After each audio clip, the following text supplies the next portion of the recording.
Is that what you had in your bingo card? Shai winning the MVP, and I felt it was the likely outcome. Combination of fantastic individual performance and team success. I mean, top seed, best record in the league. You can't. I mean, you honestly can't ask for more of a guy to do anything. Like, he was the best player on the best team in the league all year long. now, Juan, some people are saying that when you look back on this a few years from now, you're going to say, damn, Jokic got robbed that year, that Shai won it. Well, I mean, listen, I'll be the first person to say Shai is a phenomenal player, had a phenomenal season.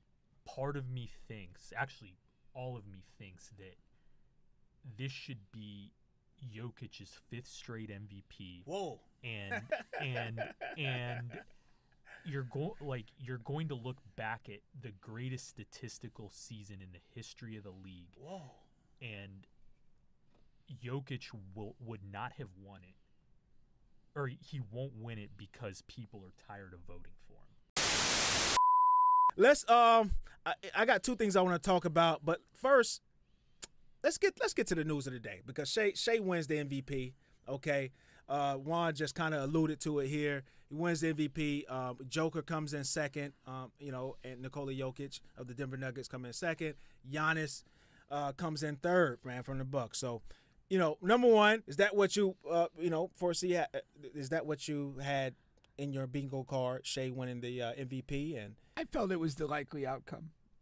Combination of fantastic individual performance and team success. I mean, top seed, best record in the league. You can't. I mean, you honestly can't ask for more of a guy to do anything. Like, he was the best player on the best team in the league all year long.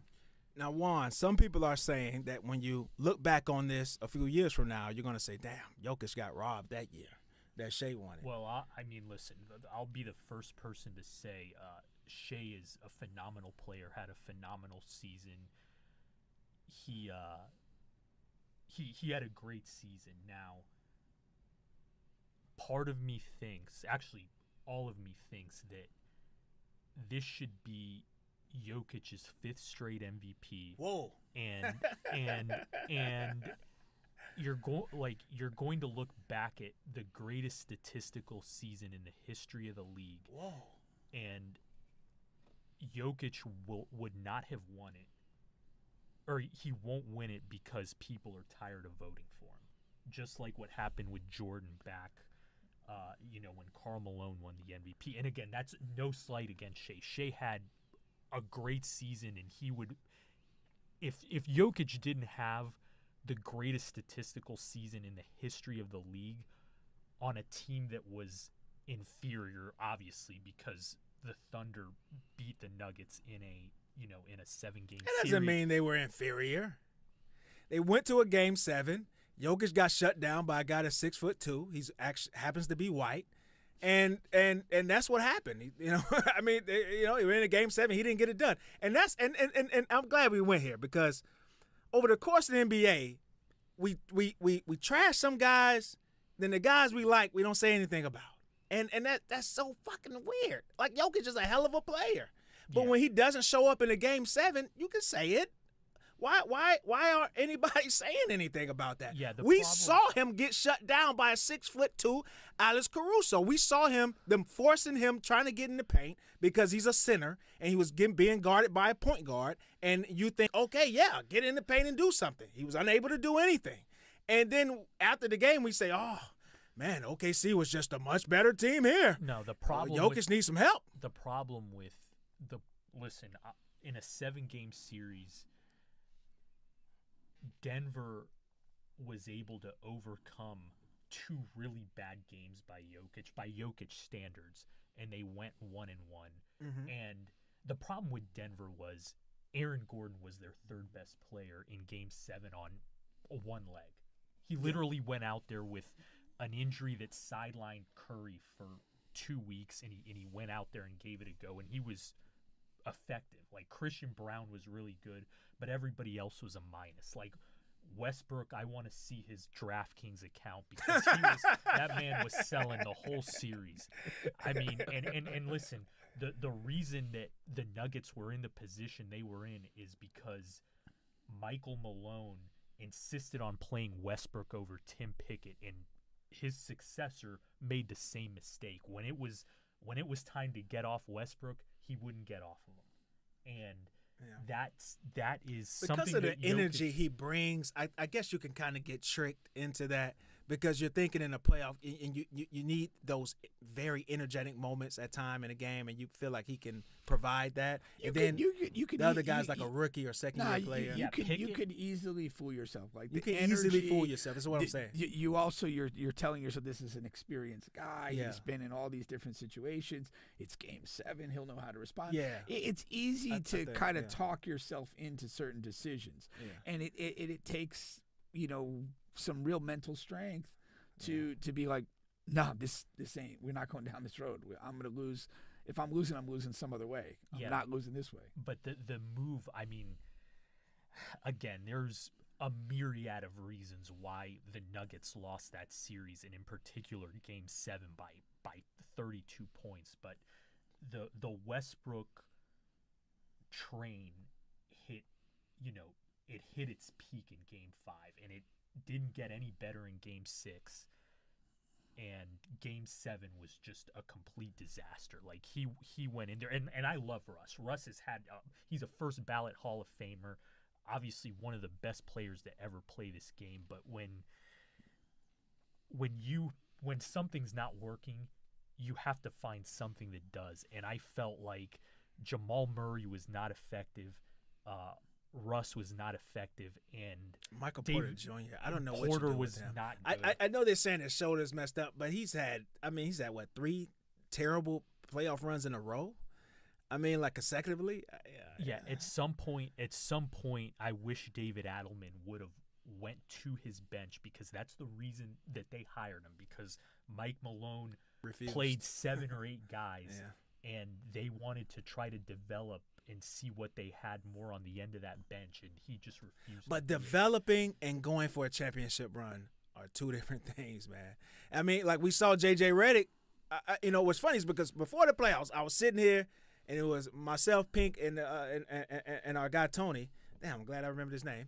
And they both picked the Lakers, and I'm like, I'm telling you, man, the Lakers role players are terrible. And they're like, I'm like, these guys are fucking awful. And then you get to the playoffs, and JJ only plays 5 guys, and I'm like, I can see that. Well, I know why. Yeah, and sometimes that that's going to, you got to get it done. If you don't get it done, they get trashed. Luka gets trashed. LeBron gets trashed.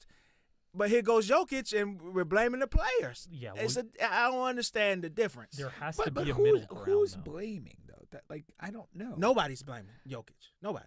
I mean, he played really bad. I mean, I saw that. I mean, I reached that conclusion. That's the first time I've heard you say it. Like I want us to be. We didn't watch Game 7 together. But we had the show. Like I want us to be as loud and express it about Jokic as we do the James Harden, LeBron James, Luka. You came in here 1,000 times to talk about Luka and stuff like that. When Jokic plays bad, we're allowed to say something. When Anthony Edwards plays shitty, we're allowed to say. Nobody says anything. And I understand when the guys we like, we don't say too much. We hope it gets under the rug. Nobody says anything. But the guys we don't like, man, you give it to them, man. I'm glad Will's here, because there's 3 guys that know how to play this game. Michael Jordan, Kawhi Leonard, and Jokic. They play the game of when they're great, everybody loves them, says how great they were, but when they're bad, nothing. Listen. When you say they know how to play the game, like what are they doing to manage that back end when they're not playing well? Like how are they think it's anything. I think it's just a dichotomy around them. I don't think it's anything specifically about the players that they're doing. During the course of their career, you haven't seen Jokic in any commercials or doing any interviews or doing anything in the public eye. Like he has the one with the little horse and his teammates. Yeah, he drinks his beer, he plays No, I his, haven't his seen that. horses, and he maintains a very low profile. Oh, this is a good point you're making. The Juan. same thing with Kawhi Leonard. Maintains a very low profile. Did the one commercial for New Balance. And listen, I'm the biggest Kawhi Leonard fan there is, but he disappeared in Game 7 when they needed him the most. They did, and nobody said anything, including Yeah, myself. yeah. So you're right. Out of sight, out of mind is basically Yeah. what you're saying. Jordan, So this guy's keeping a low Jordan, profile. Jordan was Damn, that's a good point. Jordan was the best at keeping the profile enough to where the adulation was there, but the criticism wasn't. Like when he was perfect at when Nick Anderson stole the ball, nobody ever remembers that except us Magic fans because he was coming off an injury or coming off a retirement Baseball, for a coming year out and of a half baseball. and all that. So that was the excuse. Now we paid for it a year later when he came back and kicked our ass, but Yeah. he was perfect at that. So Jokic, I believe Jokic, as long as he keeps a low profile and is a family man and goes to Serbia in the off season and drinks his beer and plays in the Olympics with his boys in the national team, you might see him in Eurobasket this summer. Like he'll always maintain that profile, and you know who's coming right up behind him is Shai. Yeah, Shai. low profile. Yeah. Team. Yeah, but he's gotta kick the free throw. I was no going tap. to. God damn it, you reading my mind. Yeah, he's Because gotta that kick was I wanted to tap. get back into Shai and about a lot of people are saying that he free throw drifts, okay, and he's a king of that. Now there are other guys that do it a lot. You got Jalen Brunson, you got my guy Embiid, and you got a couple others now. But Shai, they're saying, is the king of it. Now, do you have trouble watching Shai's game? Yes. Because of that, for Yes. that reason. Yes. I don't like watching him. Yeah. Yeah. I don't like anybody that baits fouls. I don't enjoy watching it. I know that it's there, but it doesn't appear to be like that loud to me. Like James Harden, foul baiting was loud. Like he would hook Yeah. guys' arms. He would like do like ridiculous things. Yeah. With Shai, it feels like he's just really contorting his body in ways. It looks like basketball.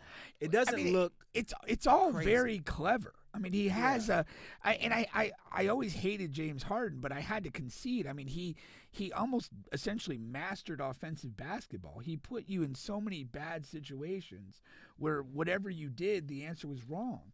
and Shai, the way he angles his body and changes his momentum and pace and all that, it's a work of art from a basketball standpoint. But is it something I enjoy? Not so much. Yeah. But I mean, as far as basketball art goes, it's really amazing. I mean, I was talking to somebody at lunch today. I was like, like either with the dribble or even with the pivots, he changes like his body angle so quickly, and then takes advantage once he gets you where he wants you.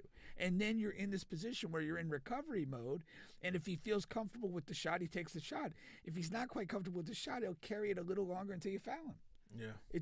He knows exactly what he's doing. Yeah, there's two kinds of people, or three kinds of people when it comes to rules. Those that break them, those that follow them, and those that challenge them. I think that Shai understands the rules. He understands the way the game's being called, and he walks the fine line of challenging them and uses the officials in his favor. Now, I think that's a great analysis, but and again, from a basketball standpoint, when somebody's challenging the rules, what do we want from the game? Do we want to call this where we take some of this shit away because we don't like watching it, or are we just going to allow the guy to do that? Because you're out at the edge of this. You're challenging how we play, and you're almost kind of gaming the game. And it's like, from a rules perspective, officiating perspective, is this what we want?